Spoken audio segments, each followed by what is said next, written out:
Hello everyone, I hope you are doing well. आप अपना और आपकी फैमिली की सेहत का ध्यान काफ़ी अच्छे से रख रहे होंगे। Welcome to our channel. हमारा जो प्रीवियस लेक्चर था उसके अंदर हमने क्या देखा था, हमारा आर्टिकल नंबर 17 और आर्टिकल नंबर 18 हमने देखा था कि एक तो था आपका अनटचेबिलिटी वाला था और दूसरा आपका क्या था, एबोलिशन ऑफ टाइटल। आज जो हम करेंगे वो हम करेंगे आर्टिकल नंबर 19। देखिए कितनी प्यारी बात बोली गई है यहाँ पे। जिंदगी में रिस्क लेने से कभी डरो मत, हार भी गए तो सीख तो मिलेगी ही। देखिए, अगर अब आपके सामने कोई भी एग्जाम आता है या फिर कोई भी प्रॉब्लम आपके सामने आती है, ठीक है। तो अगर आपके सामने कोई एग्जाम आया है तो कुछ बच्चे क्या होते हैं, उसको देख के पहले ही डर जाते हैं, ये तो मेरे से होएगा ही नहीं, ठीक है। ऐसा नहीं होना चाहिए। देखिए, अगर आप फेल भी होंगे ना तो आप उससे उस चीज़ से कुछ ना कुछ तो आपकी लाइफ में ज़रूर सीखेंगे। तो इसलिए आपको हारने से घबराना नहीं है। अगर आप हार भी जाएंगे तो आपको कुछ ना कुछ तो उससे सीख मिलेगी। फेलियर नाम की कोई चीज़ नहीं होती आपकी लाइफ में। आइए करते हैं अपना लेक्चर स्टार्ट। देखिए, आज हमें अपना आर्टिकल नंबर 19 पढ़ना है। आपका जो आर्टिकल नंबर 19 है वो देखिए क्या बोलता है।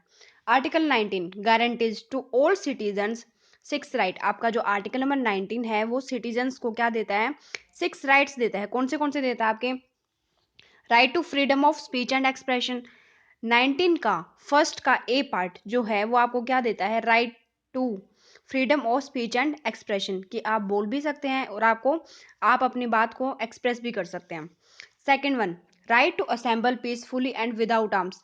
आप इकट्ठे भी हो सकते हैं लेकिन आपको पीसफुली इकट्ठे होने की इजाजत है, ना कि विदाउट आर्म्स, ठीक है। आपको ये नहीं है कि आप हथियार लेके अपना ग्रुप बना लेंगे और किसी को भी मार देंगे, ऐसा नहीं होना चाहिए। आप साथ में खड़े हो सकते हैं, पीसफुली खड़ा होना है उसके अंदर, ठीक है। ग्रुप बना सकते हैं आप। थर्ड वन देखिए, राइट टू फॉर्म एसोसिएशंस और यूनियंस और कोऑपरेटिव सोसाइटी, कि आप अपना एसोसिएशन भी बना सकते हैं, आप कोऑपरेटिव सोसाइटी भी बना सकते हैं, इसका भी आपको राइट है। फोर्थ वन देखिए, right to move freely throughout the territory of the India. आप अपनी इंडिया में, इंडिया की जो जितनी भी टेरिटरी है आप उसके अंदर फ्रीली मूव कर सकते हैं, ठीक है। ये आपका राइट है जो आपका किसके अंदर आता है, आर्टिकल 19 के अंदर आता है। फिफ्थ वन देखिए, right to reside and settle in any part of the territory of India. आप इंडिया की पूरी टेरिटरी में आप कहीं पर भी रह सकते हैं, किसी भी स्टेट में आप रहना चाहें वहां पर भी आप रह सकते हैं, ठीक है। आपको ये पाबंदी नहीं होगी आपके ऊपर कि आप इस स्टेट में नहीं रह सकते, ठीक है। कुछ आपके ट्राइबल एरियाज होते हैं वहां पर तो आपकी रिस्ट्रिक्शंस होती है, वो तो उनके लिए, जो ट्राइब्स होती हैं वहाँ की, उनको सेव करने के लिए होता है। ऐसे तो रीजनेबल रिस्ट्रिक्शन हमारा संविधान हमारे ऊपर लगाता है ना।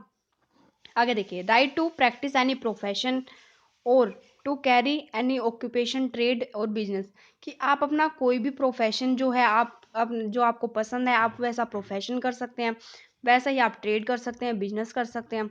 ये आपके सिक्स राइट्स हैं, इनको हम डिटेल में देखेंगे, ठीक है। ओरिजिनली जब आपका आर्टिकल 19 आपके संविधान में आया था, ओरिजिनली जब आप बना था, कंटेंट सेवन राइट्स। जब ये ओरिजिनली था तब इसके अंदर क्या थे, सेवन राइट्स थे। अब हम क्या देखते हैं, इसके अंदर सिक्स राइट है। But the right to acquire, hold और dispose of property was deleted by 44 constitution amendment act 1978। अब आपका जो है, पहले कितने थे आपके, सेवन राइट्स थे, अब कितने आपके, सिक्स राइट्स हैं।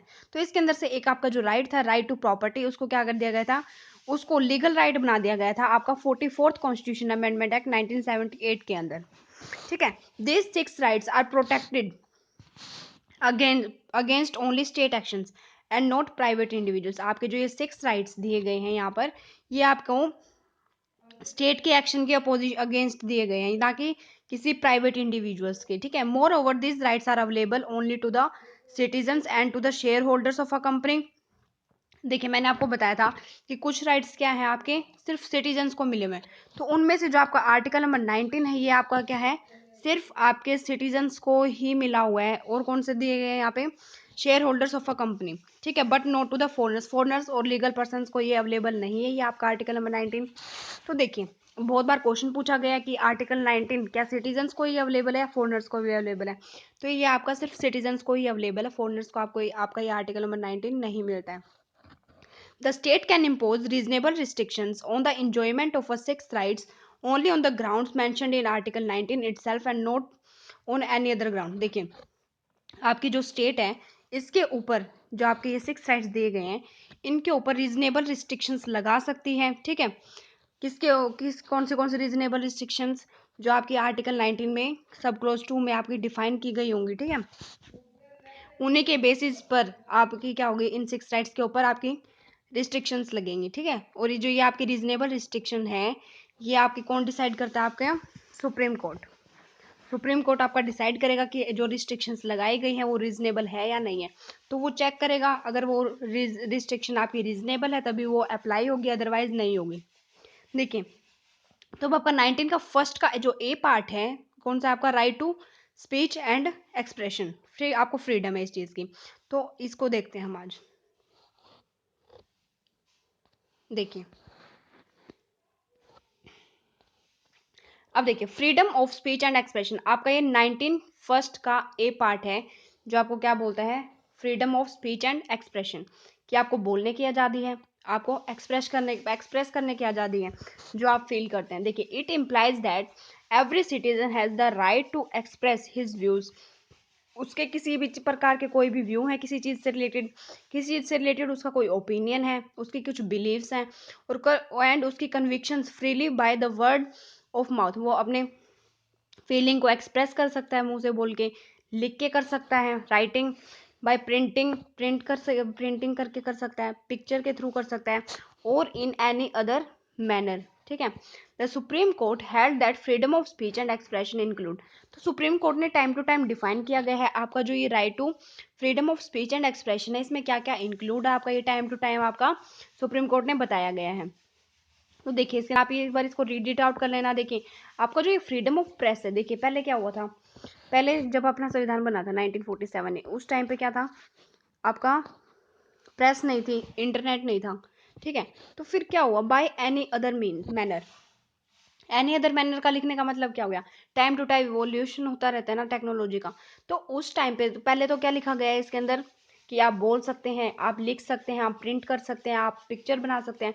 एनी अदर मैनर्स के अंदर आपकी जो वो चीज़ें इंक्लूड होंगी जो आपके टाइम के साथ आपकी इवॉल्व हो रही है। जैसे देखिए, उस टाइम पर आपका सोशल मीडिया नहीं था, बट आज के टाइम पर है, ठीक है। आज के टाइम पे आपका सोशल मीडिया है, आपका इंटरनेट है, ठीक है। तो ये सब चीज़ें आपकी एनी अदर मैनर्स के अंदर इंक्लूड होंगी। आपकी फ्रीडम ऑफ प्रेस है, ये भी आपकी क्या है, आर्टिकल नंबर 19 में आता है। बहुत बार क्वेश्चन पूछा गया है ये आपके एग्जाम में।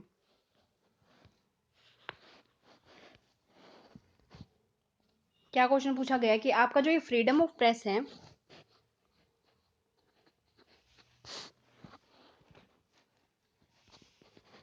फ्रीडम ऑफ प्रेस कौन से आर्टिकल के तहत आता है, आपको आपको जो फ्रीडम है आपकी प्रेस की, वो आपकी कौन से आर्टिकल के तहत आती है, आपकी आर्टिकल नंबर 19 के तहत में आती है, ठीक है।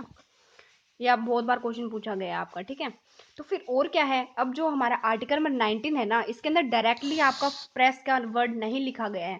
आपकी जो ये फ्रीडम ऑफ प्रेस है, फ्रीडम ऑफ प्रेस है,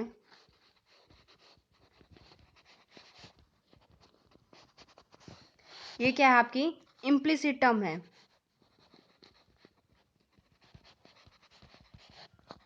कि मतलब आपका जो आर्टिकल है इसके अंदर डायरेक्टली प्रेस का यूज नहीं किया गया है, लेकिन इसके अंदर इनडायरेक्टली इसका मतलब छुपा हुआ है, ठीक है। ये आपका है फ्रीडम ऑफ प्रेस, ठीक है। ये इंडिया का कंसेप्ट है प्रेस का, जो है इम्प्लिसिट है, ये हमें वैसे ही समझना होता है, लेकिन ये इंक्लूड है, उसके अंदर लिखा नहीं हुआ है लेकिन माना जाता है।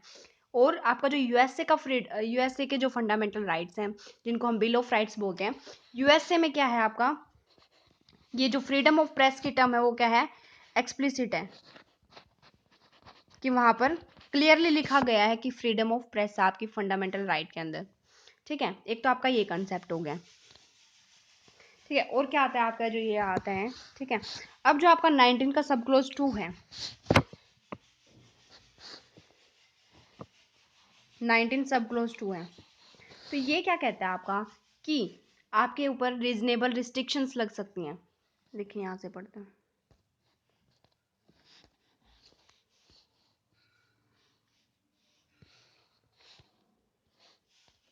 The state can impose reasonable restrictions on the exercise of the freedom of speech and expression on the grounds of sovereignty, integrity of the India, security of the state। ये आपकी जो स्टेट है, आपकी जो ये फ्रीडम्स दी गई हैं, आपके freedom of speech and expression आपका दिया गया है, तो आपकी जो स्टेट है उसके ऊपर रीजनेबल रिस्ट्रिक्शन लगा सकती है। किस किस बेसिस पर, देखिए, on the grounds of sovereignty के ऊपर, इंटीग्रिटी ऑफ इंडिया के ऊपर, सिक्योरिटी ऑफ स्टेट के ऊपर, friendly relations with the foreign states के ऊपर, पब्लिक ऑर्डर के ऊपर, डिसेंसी के ऊपर, मोरालिटी के ऊपर, कंटेम्प्ट ऑफ कोर्ट के ऊपर, डिफेमेशन के ऊपर, इंसाइटमेंट टू एन ऑफेंस। ठीक है, आप किसी को भड़का नहीं सकते हैं, आप अपने फ्रेंडली रिलेशन को किसी कोई खराब नहीं होना चाहिए, आपकी सॉवरेनिटी हर्ट नहीं होनी चाहिए, आपकी इंटीग्रिटी हर्ट नहीं होनी चाहिए। अगर बात आपकी सिक्योरिटी की आती है, आपकी पूरी इंडिया की, तो आप आपकी जो ये स्टेट है उसके ऊपर क्या कर सकते हैं, आपकी आपका जो ये राइट है, right to speech and expression, जो आपको फ्रीडम दी गई है, उसके ऊपर आपकी रीजनेबल रिस्ट्रिक्शंस लग सकती हैं इन बेसिस पर जो यहाँ पर लिखी गई हैं। ठीक है, ये है आपका, ये किसके अंदर आता है, आपका आर्टिकल नंबर 19 के 2 के अंदर आपका ये सब आता है। ठीक है, अब देखिए, अब कुछ बेसिक चीजें हैं जो मैं आपको इसके अंदर बताऊंगी, जो आपका करंट अफेयर से रिलेट करके आती हैं, वो देखिए।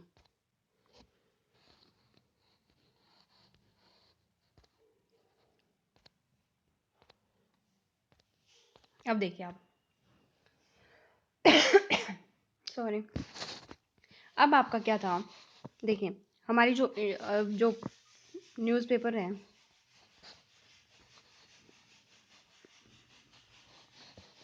या प्रेस है, ये हमारी गवर्नमेंट से क्वेश्चन पूछता है ना,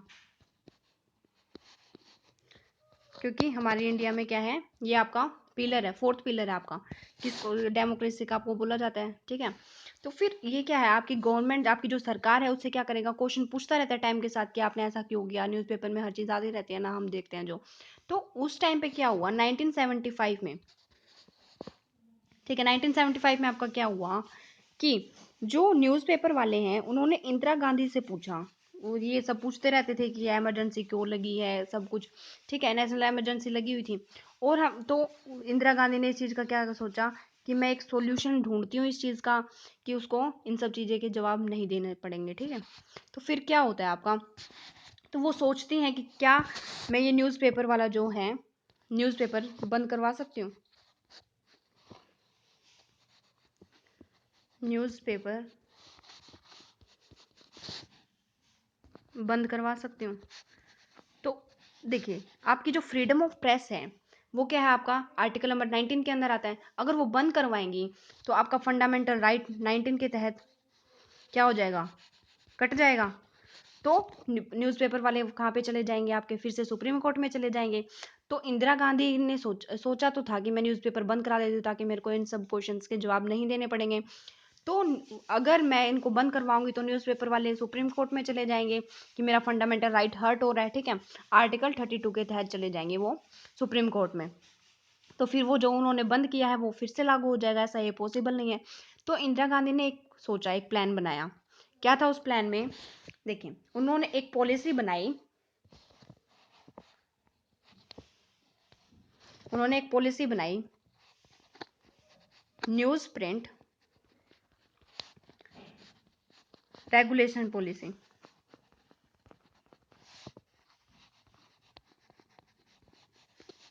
आपका जो न्यूज़पेपर होता है वो उस एक अलग से पेपर आता है उसका, जिसको हम बोलते हैं न्यूज़ प्रिंट वाला है जो पेपर है। ठीक है, तो फिर वो जो आपका पेपर है ना, वो आता है आपका यूएसए से लेते थे हम उस टाइम पे, यूएसए से और कनाडा से।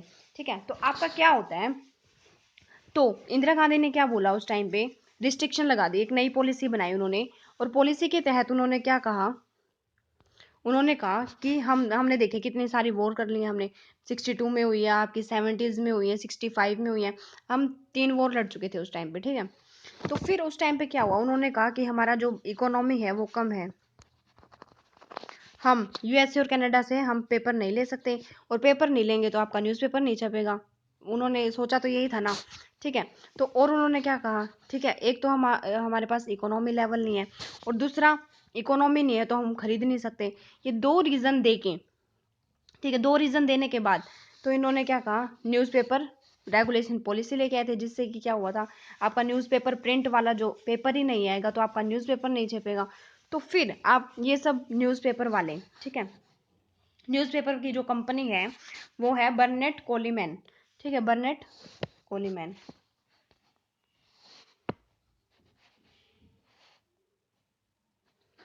बेनेट कोलीमैन, ये जो कंपनी है आपकी, ये है टाइम्स ऑफ इंडिया की कंपनी है। जो टाइम्स ऑफ इंडिया हम न्यूज़पेपर देखते हैं ना आज, तो वो आपका जो है इस कंपनी का है। वर्सेस ये क्या है, ये आपकी सुप्रीम कोर्ट में चली गई, ठीक है, यूनियन ऑफ इंडिया में। तो ये केस हुआ आपका 1972 में, ठीक है। इसके तहत, इस कोर्ट के तहत, ये जो आपका केस हुआ, इसके तहत क्या हुआ आपका, सुप्रीम कोर्ट ने कहा कि जो चीज़ आप डायरेक्टली नहीं कर सकते हैं वो आप उसको इनडायरेक्टली भी नहीं कर सकते हैं। जैसे कि देखिए, न्यूज़पेपर, वो इंदिरा गांधी क्या थी, डायरेक्टली नहीं कर सकती थी बंद, ठीक है, डायरेक्टली बंद नहीं कर सकती, क्योंकि फ्रीडम, जो राइट है आपका, फंडामेंटल राइट है, वो हर्ट होता था, ठीक है, क्योंकि right to freedom of press थी हमारे फंडामेंटल राइट में आर्टिकल 19 के तहत। तो अगर वो बंद कर देती तो आपका आर्टिकल क्या होता, हर्ट हो जाता वो। तो सब क्या करते, सुप्रीम कोर्ट में चले जाते। तो वो डायरेक्टली नहीं कर सकती थी। तो सुप्रीम कोर्ट ने कहा कि जो काम आप डायरेक्टली नहीं कर सकते वो काम आप इनडायरेक्टली भी नहीं कर सकते, क्योंकि इंदिरा गांधी ने तो प्लान बनाया था ना कि मैं कह देती हूँ कि इकोनॉमी हमारी कम है, तो हम क्या कर सकते हैं, हमें हमें न्यूज़पेपर प्रिंट वाला जो पेपर है ये हम लेके नहीं आ सकते हैं। तो ये जो रीजने जो लेके आए थे ये, तो इससे तो क्या था, न्यूज़पेपर बंद हो जाता, इनडायरेक्टली बंद हो जाता ना। तो सुप्रीम कोर्ट ने कहा कि जो काम आप डायरेक्टली नहीं कर सकते हैं वो काम आप इनडायरेक्टली भी नहीं करेंगे, ठीक है। एक तो ये केस आपका।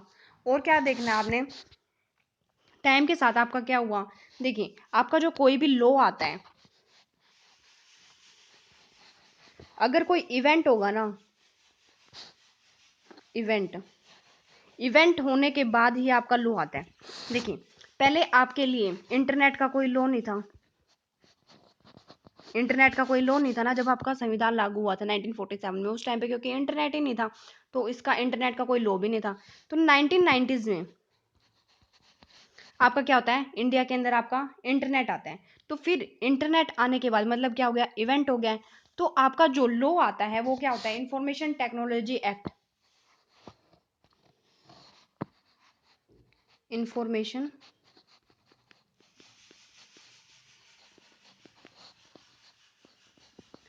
टेक्नोलॉजी एक्ट आपका 2000 में आता है।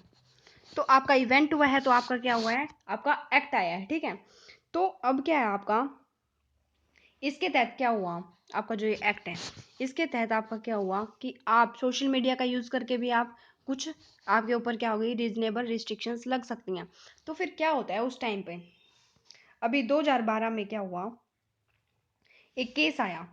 उस केस के अंदर क्या हुआ था, उससे पहले एक इवेंट हुआ था, वो क्या था,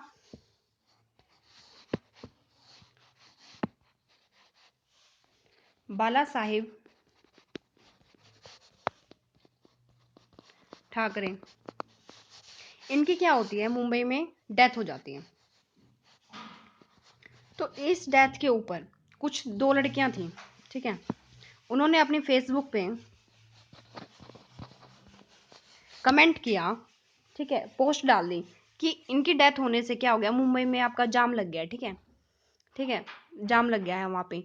तो फिर उसकी एक फ्रेंड थी, उसने क्या किया, उस चीज़ को लाइक कर दिया, उसकी जो पोस्ट थी।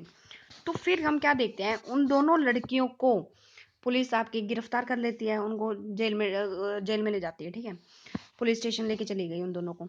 तो अब क्या था आपका, उन दोनों को लेके चली गई। तो फिर अब आपका क्या है, देखिए एक तो आपका इंफॉर्मेशन टेक्नोलॉजी एक्ट है, क्योंकि उन्होंने क्या किया कि उनके अकॉर्डिंग क्या था, उन्होंने कुछ गलत बोला और उसको सपोर्ट कर दिया दोनों लड़कियों ने, ठीक है। तो सपोर्ट करने के बाद अब आपका क्या था, एक क्वेश्चन आया था आपका, एक केस बना आपका, कौन सा, श्रेया सिंगल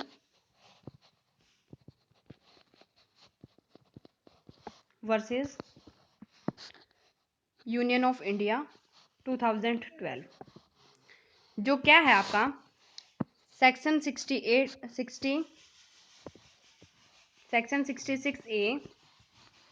के ऊपर है, ऑफ आईटी एक्ट 2000। जो आपका सेक्शन 66A है आईटी का, तो उसके अंदर आपका क्या है, कुछ वर्ड्स लिखे गए हैं उसके अंदर कि आप कुछ भी गलत नहीं बोल सकते हैं सोशल मीडिया पे, ठीक है, जिससे किसी को इंसल्टेड फील हो। उसके अंदर कुछ टर्म ऐसी थी। अब देखिए, अब आपको एक चीज़ है, दो दोस्त आपस में मजाक कर रहे हैं, ठीक है, टू फ्रेंड्स हैं ये आपस में मजाक कर रहे हैं, एक तीसरा इंसान है, किसी तीसरे इंसान के बारे में कर रहे हैं। तो फिर आपका क्या होता है, किसी थर्ड पर्सन के बारे में बात कर रहे हैं, तो जो ये बोल रहा है किसी थर्ड पर्सन के लिए, ठीक है। तो आपका जो ये सेकंड पर्सन है ये हंस लेता है, ठीक है। इसके लिए तो ये क्या हो गया, मजाक हो गया। लेकिन इस पर्सन के लिए क्या हो गया, ये इंसल्ट फील हुई ना, इसको तो इंसल्ट फील हुई इसको, ठीक है। तो एक चीज जो एक इंसान के लिए मजाक है, तो दूसरी चीज दूसरे इंसान के लिए वो चीज क्या हो जाती है, इंसल्टेड फील होती है। तो हम डायरेक्टली बोल नहीं सकते ना कि ये चीज किसके लिए क्या सही है क्या गलत है। तो ये बात है कि अब आपका जो सेक्शन 66A के अंदर जो आपका लिखा गया है, जो वर्ड लिखे गए हैं, वो क्या है, आपके आर्बिट्रेरी है और एम्बिगुअस है, उनका अच्छे से मीनिंग अलग से क्लैरिफाई नहीं होता है। तो फिर आपका क्या हुआ, तो फिर वहां पर तो क्या हो गया, उन दोनों लड़कियों को पकड़ लिया गया। तो इस केस में क्या हुआ, ये डिसाइड किया गया कि जो सेक्शन 66A में है, सेक्शन 66A में जो वर्ड्स हैं आपके आर्बिट्रेरी एंड एम्बिगुअस वर्ड, जो आपके आर्बिट्रेरी और एम्बिगुअस आपके जो वर्ड्स हैं, उनको क्या कर दिया गया, उनको हटा दिया गया। अब देखिए, और इसके अंदर क्या डिसाइड हुआ, देखिए आप, एक चीज और बताती हूँ मैं आपको।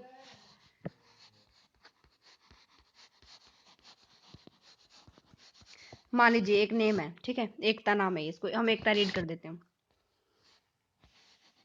अगर हम इसमें से एक ए हटा देते हैं तो भी एकता रहेगा, अगर एक के हटा देते हैं तो भी एकता रहेगा, अगर एक टी हटा देते हैं तो भी एकता रहेगा, अगर हम ये वाला ए भी हटा दे तो क्या बन जाएगा, ये ई के टी। तो ये तो एकता नहीं बना। तो इसमें डिसाइड हुआ इस केस में कि हमें क्या करना है, उन उन चीज को हटाना है जो क्या है, इसमें आर्बिट्रेरी है और एम्बिगुअस है। हमने पूरे लॉ को नहीं हटाया है, लॉ को नहीं हटाया है, उसके अंदर कुछ वर्ड्स हैं जो क्या है, उनका मीनिंग क्लैरिफाई नहीं है, हमने सिर्फ उन वर्ड्स को चेंजेस किया है। ये किस में आया था, आपका श्रेया सिंगल केस आया था आपका 2012 का, उसके अंदर ये चीज़ डिसाइड हुई थी। इस कंसेप्ट को, जो मैंने अभी आपको ये एकता वाला बताया है, ये कंसेप्ट को हम क्या बोलते हैं, ये है आपका डॉक्ट्राइन ऑफ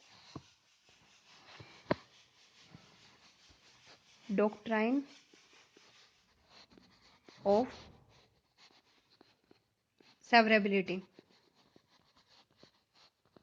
जिसके अंदर हम उस पूरे लॉ को नल एंड वॉइड नहीं करते हैं।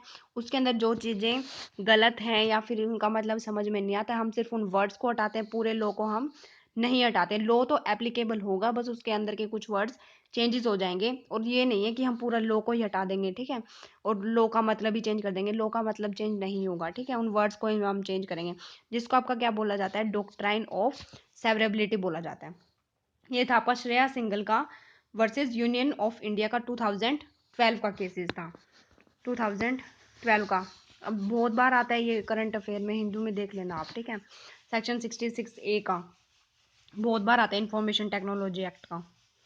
और देखिए अब आपका क्या है, एक और आता है आपका सेडिशन। हम देखते हैं ना, सेडिशन का चार्जेस लगे हैं, section 124 of IPC, Indian penal code, जो आपकी कब आई थी, 1861 में आई थी आपकी आईपीसी, इंडियन पिनल कोड, ठीक है। तो उसका जो सेक्शन 124 है, उसके अंदर क्या है आपका, सेडिशन का कंसेप्ट आता है, जो आपका क्या बोलता है कि whoever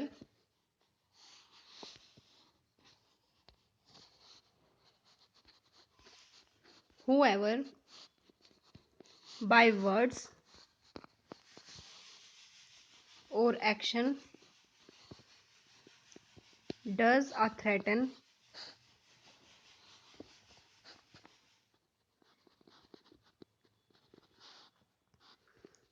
bring हेट्रेड, ठीक है, हेट्रेड आ जाएगा, आपका डिसअफेक्शन आ जाएगा, किसको, जो गवर्नमेंट बाय लॉ बनी हुई है। आप किसी आपके कोई वर्ड्स, आपका कोई एक्शन अगर हेट्रेड फैलाता है, किसके खिलाफ, सॉरी, किसके खिलाफ, आपका गवर्नमेंट ऑफ लॉ के तहत, ठीक है, आपकी जो गवर्नमेंट बनी है उसके खिलाफ अगर आप कुछ बोलते हैं तो आपके ऊपर क्या लगता है, सिडिशन का चार्जेस लग जाता है। तो ये आपका किस में है, आपका सेक्शन 124 ऑफ आईपीसी के अंदर। तो अब हम क्या देखते हैं, ये जो है आपका उस टाइम पर वैलिड था, किस टाइम पर, ये कब आया था आपका 1861 में आया था। तो हम क्या देखते हैं, आपका 1861 में आया था, उस टाइम पे क्या था, इंडिया क्या था, कॉलोनी था। इंडिया उस टाइम पे आपकी क्या थी, कॉलोनी थी। तो उस टाइम पे क्या था, अगर गवर्नमेंट ऑफ लॉ कौन थी उस टाइम पे, ब्रिटिशर्स थे इंडिया के अंदर। तो अब क्या था उस टाइम पे, जो इंडिया के जो लोग थे उसके अंदर क्या था, उनको वोटिंग राइट नहीं थे, वोटिंग राइट नहीं मिले हुए थे।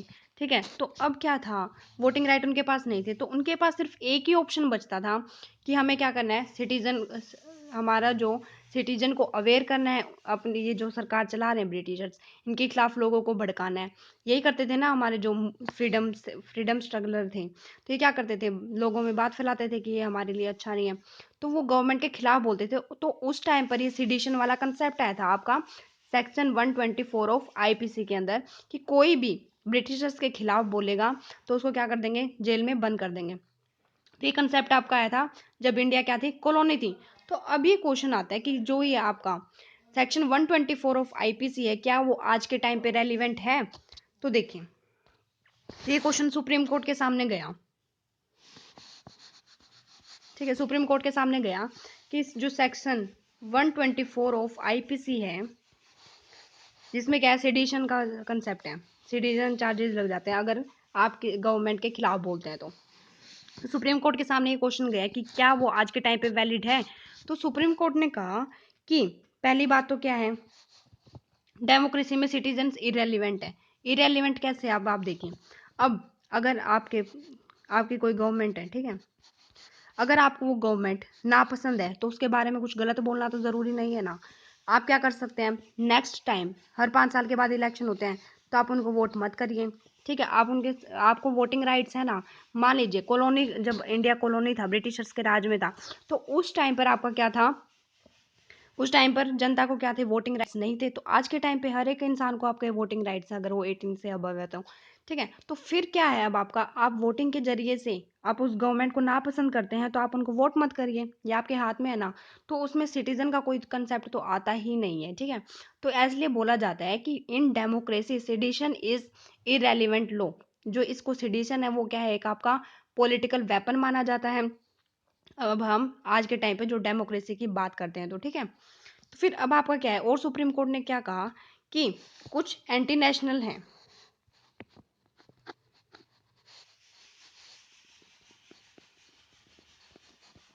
कुछ एंटी नेशनल हैं जो क्या करते हैं, गवर्नमेंट के खिलाफ लोगों को भड़का देते हैं। तो सुप्रीम कोर्ट ने कहा कि आपका जो सिटीजन वाला है ये होना ज़रूरी है, क्योंकि ताकि हम इस एंटी नेशनल एक्टिविटीज़ को रोक सकें। ठीक है, मान लीजिए आपका, मान लिया हमने कि आपका ये राइट है, आपका फंडामेंटल राइट है, लेकिन हम इस चीज़ को भी तो इग्नोर नहीं कर सकते ना कि हमारी सोवरेनिटी और सिक्योरिटी ऑफ इंडिया सुप्रीम है। तो इसलिए बोला जाता है कि सिटीजन वाले को हम हटा नहीं सकते हैं। कुछ कुछ हद तक आपकी ये रेलिवेंट है आज के टाइम पर भी। ठीक है, मान लीजिए आप, ठीक है, आप वोटिंग के ज़रिए से सरकार को हटा देंगे, लेकिन अब हमारी सिक्योरिटी सबसे ऊपर है, इंडिया की सोवरेनिटी भी सबसे ऊपर है, तो हमें इंडिया को सेव करना है। ठीक है, तो इसलिए बोला गया है कि जो सेडिशन वाला है उसका कुछ पॉइंट क्या है, आपका रेलिवेंट भी है। तो ठीक है, ये आपका आर्टिकल नंबर 19(1) का सब क्लोज ए हुआ है अभी आपका। ठीक है, अब हमारा जो नेक्स्ट लेक्चर है उसके अंदर हम बी वाला करेंगे। ठीक है, अगर आपको कुछ भी डाउट आता है तो आप कमेंट सेक्शन में पूछ लेना। ठीक है, टेलीग्राम ग्रुप लिंक मैंने आपको डिस्क्रिप्शन में दे दिया है। कुछ भी, अगर आपको वीडियो को आप पसंद नहीं करते हैं तो आप डिसलाइक भी कर सकते हैं, पसंद आए तो आप लाइक शेयर सब्सक्राइब कर दीजिए। ठीक है, थैंक यू।